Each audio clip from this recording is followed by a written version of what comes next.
Good Tuesday, everyone. I'm meteorologist Dave Snyder at the National Weather Service with Alaska's statewide weather. Low pressure across the Bering Sea is down to 973 millibars. It's a strong storm, and the pressure gradient between that circulation and high pressure across the eastern Gulf will create windy situations for a large part of the Mat-Su, South Central, the Kenai Peninsula, and Cook Inlet, and Prince William Sound, as well as areas in west and southwestern Alaska. Currently, a wind advisory is posted for parts of the Alaska Range and the Deltana and Tanana Flats region.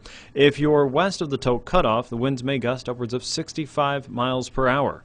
If you're along the Alaska Range and into Delta Junction and the Deltana and Tanana Flats region, gusts may be somewhat slower, around 55 miles per hour, but still a healthy southerly flow to 40 to 45 miles per hour should be expected. Advisories will wind down as we head into Wednesday morning between 10 and noon. Check your latest forecast information again from weather.gov.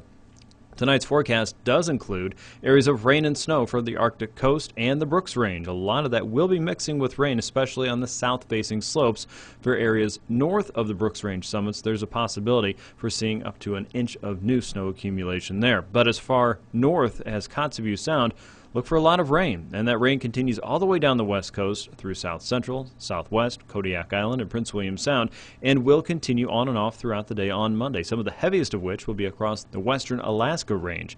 High pressure, on the other hand, on the eastern side of the Gulf of Alaska should keep things fairly quiet for a large part of southeast. Pleasant weather, dry weather continues there through the midweek as a 1,030 millibar high parks just to the east there and channels all of that very high moisture content and active storm pattern across the west, south central, and northwest. And there's another storm on the way as well. As we look out to the west, especially toward eastern Asia, you've probably been hearing about typhoon activity, especially Nari and Witfa. Both of those storms, or their remnants, I should say, are headed toward Alaska. That, with gathering moisture, is all headed toward the Aleutians. And one of those storms, Nari, expected to be close to the Aleutians as we head into Thursday afternoon, down to 971 millibars. It's a stout circulation and will likely bring up strong gales, maybe storm force winds. We'll keep an eye on that. More rain and more wind, though, expected for many parts of south and western Alaska. Meanwhile, southeast looks dry, so enjoy that while you have it. With Alaska's statewide weather, I'm meteorologist Dave Snyder. Find us online anytime at weather.gov.